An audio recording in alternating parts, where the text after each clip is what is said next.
Hello everyone, कम प्रिमो फेरि पनि आजको सानो ब्लगमा जो चाहिँ दिदी बहिनीको मर्निङमा गफ है। जब दिदी बहिनी भेट्छ हैन कतिको खुसी आनन्द हुन्छ नि त्यो हैन। जब तपाईहरु जो जसको दिदी बहिनी छ उनीहरुलाई थाहा हुन्छ है पहिलाको गफ है, अहिलेको गफ अनि के गर्दै कसो गर्ने है। दिदी बहिनीमा कुरा सबै शेयर भएपछि चाहिँ सबै कुराको है मजा अर्कै हुन्छ। यहाँ दिदी किन रुयो भनेको त आज चाहिँ लो है मोमो खाने रे दिदीको घरमा, अनि त्यो पनि सुँगुरको अरे।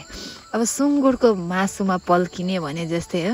हाम्रो दिदी पनि अब सुब्बासँग बिहा भएको छ नि त, त्यसले गर्दा लु है सुँगुरको मासु नै लु नि त मोमो बनाऊ भनेर चाहिँ अनि सबैको आफ्नो आफ्नो कामतिर बाटबुट भयो। म चाहिँ आटा गुन्नुतिर है मैदा गुन्नुतिर लाग्यो हैन। आटा गुनिसकेपछि चाहिँ लु है किमाको पनि मेरो जिम्मामा थियो, अनि कसै प्याज काट्ने, लु म चाहिँ किमा बनाउनुतिर है यसलाई चाहिँ है फिटफाट गर्ने काम चाहिँ मेरो, अनि अरू चाहिँ रोटी बेल्ने, अरू चाहिँ है मक्टुको तेल लाउने हैन। सबैजना आफ्नो आफ्नो सँगसँगै गफ मिठो गफ। अनि नानी पनि लु म पनि आटा रोटी बेल्छु नि भन्दै त्यहाँ आमा चाहिँको पछि गएर त्यहाँ कोट्याउँदै थियो छोरीले चाहिँ। अन्त हैन हरेक रिलेसनमा पनि यस्तो सबैजनाको हात बट्यो भने चाहिँ हैन एउटा रिलेसनलाई अगाडि बढाउनुको लागि है सबैजनाले मेहनत गरेको छ भने त्यो रिलेसन आफै राम्रो हुन्छ भने जस्तै आज हाम्रो मममा पनि सबैजना खटाइ छ। अनि यहाँ किमा पनि है मैले रेडी मसला है के अदुवा लसुन हालेर चाहिँ यहाँ रेडी भइसकेको छ।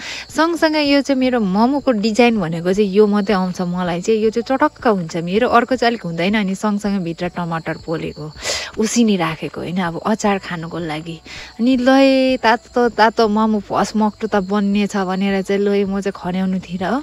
यसो हेर्दा त खौ खौ खौ खौ खौ पनि भइरहेको छ हो। फर्स्टको मक्टुको बनाइसकेको छ, त्यहाँदेखि अर्को भट्टाभट अरू पनि अब पकाउँदै जानु पर्यो नि त होइन। साइडमा बनाएकोहरूलाई लु अर्को साइडतिर पनि अर्को मोमोलाई पकाउँदै यहाँ भित्र है सुप पनि बनाइराखेको थिएँ।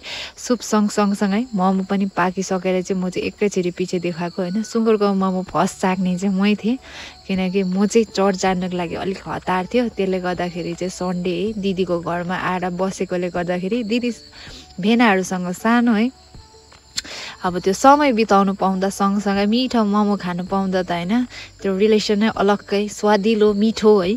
हरेक दुःख सुखको कुरा सकेर सँगसँगै मोमोको मिठो स्वादमा चाहिँ होइन मैले यो मोमो खाइराखेको थियो। सँगसँगै नानीहरू पनि साइडमा थियो नि त, उनीहरू पनि आमामा मलाई पुलुक पुलुक हेर्दै अब उनीहरूलाई चाहिँ तातो तातो भएछ। यिनीहरू चाहिँ फेरि किमा खाँदैन नि त। त्यसको बादमा चाहिँ म चर्च जानको लागि रेडी हुँदै अनि कान्छीले चाहिँ कहिले आउँछ अब तपाईँ घर जान्छ भन्दै मलाई त्यहाँ भन्दै थियो नि त। तपाईँलाई कस्तो लाग्यो आजको भिडियो? मन पर्यो भने लाइक शेयर कमेन्ट गर्नुहोला।